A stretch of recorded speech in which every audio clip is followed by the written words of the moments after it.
Jadi halo Mama, aku ingin mempresentasikan tentang laporan hasil analisis dan penyusunan makanan sehat kepada Mama. Nah, tujuan dari presentasi ini supaya Mama dapat menyusun rancangan makanan dan menerapkan apa yang telah aku buat supaya tetap menjaga nutrisi dan keseimbangan makanan serta menjaga kesehatan berat badan yang ideal. Yang pertama pasti kita harus mengukur berat badan ideal Mama. Dari kalkulasi yang sudah aku lakukan, berat badan ideal Mama itu 64 kg. Dan itu gak beda jauh dari berat badan Mama yang original, cuma beda 1 kg. Nah, dari sini kita mau mengukur IMT atau indeks massa tubuh. IMT ini adalah ukuran yang digunakan untuk mengetahui status gizi seseorang yang didapatkan dari berat dan tinggi badan seseorang. Nah, dari kalkulasi yang sudah dilakukan, IMT Mama itu 25,390. Mama kalau ngeliat di tabel ini masuk ke dalam kategori gemuk tingkat ringan. Nah, ini itu gak beda jauh sama yang normal. Kalau normal itu 18,5 sampai 25,0. Jadi cuma paling Mama nanti rancangan makanannya cuma dikurangin dikit aja supaya bisa mencapai berat badan yang ideal. Untuk selanjutnya, untuk mendapatkan berat badan yang ideal pasti dibutuhkan kalkulasi supaya makan Mama itu pada terstruktur dan dapat membantu Mama mencapai kalori yang dibutuhkan agar tetap seimbang.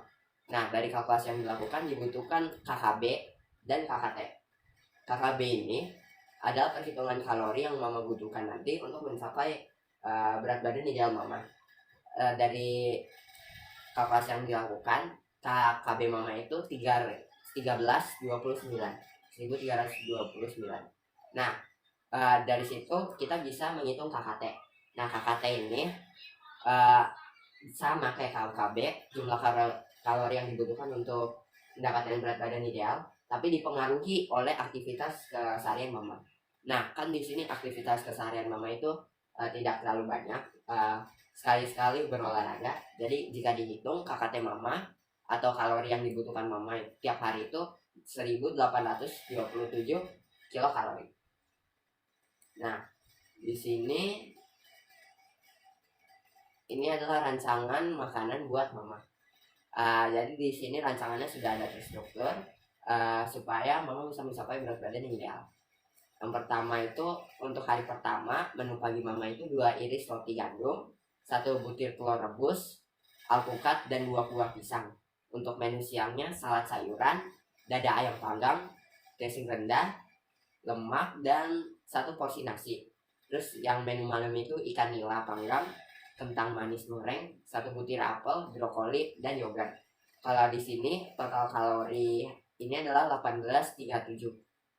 Untuk hari kedua, menu paginya ada jus bayam campur, terus yogurt, terus telur rebus. Menu siangnya ada 1 porsi nasi, 1 porsi daging babi dan brokoli. Terus menu malamnya ada roti panggang dan air putih. Di hari kedua akan mencapai 1831 kalori.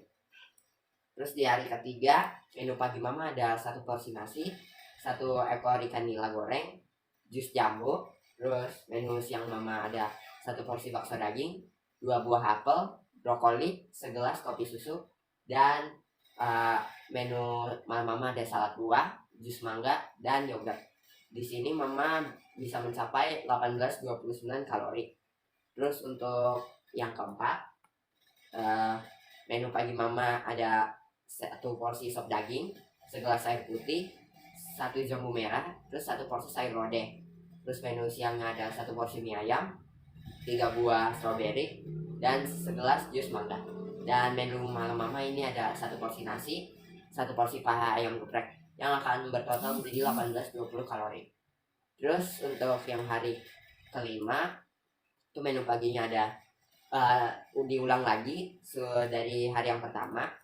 Jadi 2 iris roti gandum, 1 butir telur rebus, alpukat dan 2 buah pisang. Terus menu siangnya salad sayuran, dada ayam, terus dressing rendah lemak, terus 1 porsi nasi. Terus menu malamnya itu ada ikan nila panggang, kentang manis goreng, 1 butir apel, brokoli, dan yogurt. Yang sama kayak hari pertama, menjadi 1837 kalori. Supaya lebih disingkatkan, uh, untuk hari selanjutnya akan menjadi sama kayak hari sebelumnya. Untuk hari ke-6 nanti akan sama dengan hari kedua. Terus untuk hari ke-7 nanti akan sama dengan hari keempat. Nah, dari situ Mama dapat menyusun rancangan yang makan yang sehat supaya Mama tetap seimbang dan menjaga berat badan yang ideal. Nah, untuk itu aku mau lanjutin ke organ-organ yang membantu sistem pencernaan kita ini. Nah, pertama tentu sistem pencernaan itu terdiri dari banyak organ. Nah, tempat mulanya itu adalah mulut. Ini mulut itu tempat proses pencernaan secara mekanis oleh gigi dan air liur kita. Terus air liur kita ini akan memecah karbohidrat. Terus nanti dari mulut kita ke kerongkongan, itu tempat makanan kita melewat ke menuju lambung. Nah, di lambung ini tempat di mana makanan dicerna langsung. Terus lanjut ke usus halus, yang dimana ini tempat kita menyerap nutrisi dari makanan. Terus ke usus besar, dimana membantu pembentukan dan pengeluaran tinja. Terus nanti ke hati yang menghasilkan empedu untuk membantu proses tubuh kita. Terus ada juga kantong empedu yang menyimpan empedu tersebut dari hati. Terus yang terakhir ada pankreas yang menghasilkan enzim pencernaan yang berguna dalam tubuh kita. Jadi enzim-enzim ini secara garis besar itu untuk membantu sistem pencernaan kita. Nah, kenapa Mama perhatiin nggak tadi pas aku bikin rancangan makanan pasti ada makanan yang berunsur protein, karbohidrat, lemak. Nah, itu supaya seimbang.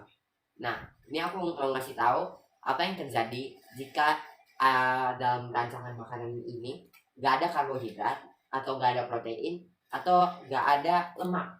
Nah, ini singkatnya. Karbohidrat kalau nggak ada itu akan menyebabkan gangguan-gangguan yang tidak diinginkan. Nah, jika kebanyakan karbohidrat ini menyebabkan peningkatan berat badan, peningkatan resiko penyakit jantung, dan gangguan metabolisme lainnya seperti diabetes. Jika terlalu sedikit mengkonsumsi karbohidrat, dapat menyebabkan kekurangan energi, ketidakseimbangan gula darah, dan ketosis. Nah, ketosis itu sendiri adalah mulai membakar lemak karena karbohidrat tidak tersedia. Terus jika terlalu sedikit mengkonsumsi karbohidrat, dapat menyebabkan kekurangan energi, ketidakseimbangan Jadi kita lanjut, kurangnya karbohidrat juga dapat mengganggu keseimbangan bakteri baik dalam usus karena sebagian besar bakteri usus memperoleh energi dari karbohidrat yang tidak dicerna. Sekarang protein. Apa yang terjadi jika kita mengkonsumsi terlalu banyak protein dan terlalu sedikit protein ini? Mengkonsumsi protein yang terlalu banyak dapat menyebabkan pekerjaan yang berlebihan pada ginjal, meningkatkan resiko penyakit jantung dan berat badan yang melebihi kebutuhan tubuh. Terus jika terlalu sedikit mengkonsumsi protein dapat menyebabkan penurunan massa otot, penurunan daya tahan, dan masalah pertumbuhan pada anak-anak. Kebutuhan protein sangat bervariasi pada usia, jenis kelamin, aktivitas, dan faktor lainnya. Protein juga sangat penting untuk pembentukan enzim pencernaan yang diperlukan untuk memecah makanan menjadi nutrisi yang diserap oleh tubuh. Selain itu, protein juga membantu memelihara integritas jaringan tubuh, termasuk jaringan yang membentuk dinding saluran pencernaan. Kandungan protein dapat menyebabkan masalah pada dindingan saluran pencernaan seperti kerusakan atau penurunan fungsi penghalang mukosa. Nah, di sini ada jika kelebihan atau kekurangan dari lemak.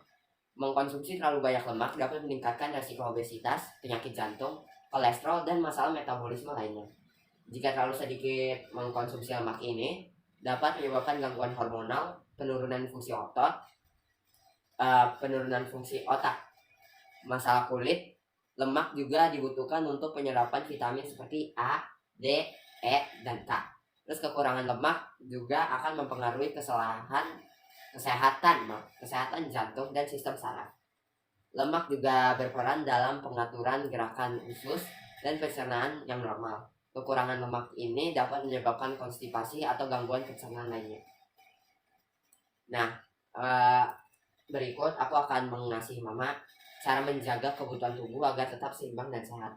Kan cara menjaga kebutuhan tubuh agar tetap seimbang dan sehat itu untuk menghindari gangguan-gangguan yang tidak diinginkan tadi. Nah, pertama itu kita harus satu, memperhatikan porsi makanan kita. Memilih atau mengendalikan porsi yang dimakan. Pastikan porsi yang dimakan memiliki keseimbangan dari setiap nutrisi. Hal ini dapat dilakukan dengan menyusun jadwal rancangan makanan yang seimbang. Nah, ini itu sudah kita terapkan tadi dengan rancangan makan yang sudah aku siapkan tadi buat mama. Terus yang kedua, mengkonsumsi makanan yang bervariasi. Jangan hanya makan satu tipe makanan saja. Seperti hanya makan makanan yang mengandung lemak seharian, kita membutuhkan serat lain seperti karbohidrat dan protein juga untuk memenuhi nutrisi kita. Nah, dari jadwal rancangan makanan tadi juga kita sudah menerapkan cara kedua ini, karena setiap hari itu pasti udah ada makanan yang mengandung lemak, karbohidrat, dan protein. Dan yang ketiga itu melakukan diet untuk memakan seimbang dengan kalori spesifik yang dibutuhkan dalam sehari. Dan yang keempat itu melakukan aktivitas olahraga atau kegiatan-kegiatan produktif yang membantu melatih tubuh. Kita sudah mau di akhir. Sebelum aku mau mengakhiri presentasi ini, aku mau berefleksi dengan mama. Nah, refleksi yang sudah aku tuliskan ini adalah Tuhan adalah Tuhan yang baik dan pengasih. Tuhan telah memberikan kepada kita sebuah sistem pencernaan. Sistem pencernaan yang Tuhan telah buat tidak tersusun secara sembarang. Tuhan membentuk sistem ini atom demi atom dan partikel demi partikel agar dapat berfungsi. Alangkah baiknya kita dapat menjaga sistem pencernaan yang diberikan Tuhan. Banyak manusia yang menyalahgunakan sistem pencernaan yang telah dikarunia Tuhan ini dengan tidak merawatnya. Tetapi kita masih dapat menjadi lebih baik dengan memulai merawat sistem pencernaan kita dari sekarang juga. Kita dapat merawat sistem pencernaan kita dengan cara memperhatikan makanan kita dan mengkonsumsi makanan yang seimbang serta sehat. Jadi ini sudah dari presentasi makanan sehatku kepada mama. Semoga dapat berguna bagi mama. Terima kasih untuk penjelasannya.